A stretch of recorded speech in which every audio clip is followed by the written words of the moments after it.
இப்ப இதுல இருந்து நம்ம தெரிஞ்சு கொள்றோம்னா சுருக்கம், இஸ்லாம் என்றது குடும்ப வாழ்க்கை இஸ்லாம் வலியுறுத்துவதனுடைய பின்னணி அமாருல் அர்த், பூமியை நிர்வாகம் செய்தல், உலகத்தை நிர்வகித்தல். உலக நிர்வாகம் முழுதுமே குடும்ப வாழ்க்கையில தான் என்ன செய்யுது, தங்கி இருக்குது. இந்த குடும்ப வாழ்க்கைக்கு எதிரானதான் அந்த குரங்கு வாழ்க்கை. எது இன்றைக்கு இந்த குரூப் சொல்லக்கூடிய இந்த குரங்கு வாழ்க்கை அது குடும்ப வாழ்க்கை அப்படி என்று சொல்றதை நீங்க முழுசா எடுத்து பார்த்தீங்கன்னா அதனூடாக உலக நிர்வாகம் நடக்கும், உலகம் முன்னேறும், உலகம் அபிவிருத்தி அடையும். அதுபோல அதாவது இரத்த உறவுகள், அந்த போண்டு என்ன செய்யும், மனித சமுதாயத்துக்கு இடையில லிட்ட ஆரகும், அந்த போன் அந்த சம்பந்தம் என்ன செய்யும், உருவாகும். ஒத்தருக்கொத்தர் உதவி செய்கின்ற தன்மை உருவாகும். நாடு கட்டி எழுப்பப்படும்.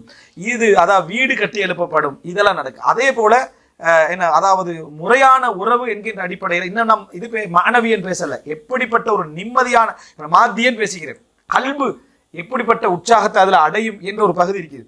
இவைகள் எல்லாவற்றையும் சொல்லும். இதனுடைய கிளைப்பகுதிகளாகத்தான் இந்த சந்ததி பெருகுதல், அதே போல இரத்த உறவுகளுக்கு இஸ்லாம் கொடுத்த அந்த வலியுறுத்தல்கள், அதே போல இந்த நசபுகளை பேன்ற சம்பந்தமான அந்த பகுதிகள், இதெல்லாம் அதுக்கு கீழே தான் என்ன செய்யுது வருது. எனவே திருமணத்துடைய அந்த மகாசிதுகள், அந்த இலக்குகள் என்று நம்ம பார்க்குற டைம்ல இதா எல்லாத்தையும் சுருக்கமான ஒரு தலைப்பு என்னன்னா அமாருல் அர்த், பூமியுடைய முறையான நிர்வாகத்துக்கு குடும்பம் கட்டாயமானது.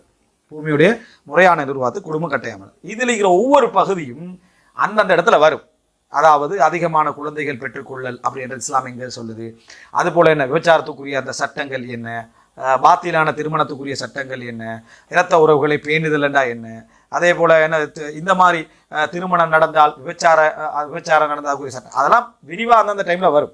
சுருக்கமாக அமாருல் பூமியுடைய நிர்வாகம் நடக்க வேண்டும் என்றால் குடும்பவியல் இருக்கணும். அதுவும் இஸ்லாமிய குடும்பவியலால் தான் முழு உலகம் சிறப்பான முறை நிர்வகிக்க முடியும். இதுல எல்லா திருமணங்களையும் இஸ்லாம் என்ன செய்து உள்ளடக்குது என்றதை நம்ம தெரிஞ்சு கொண்டோம்.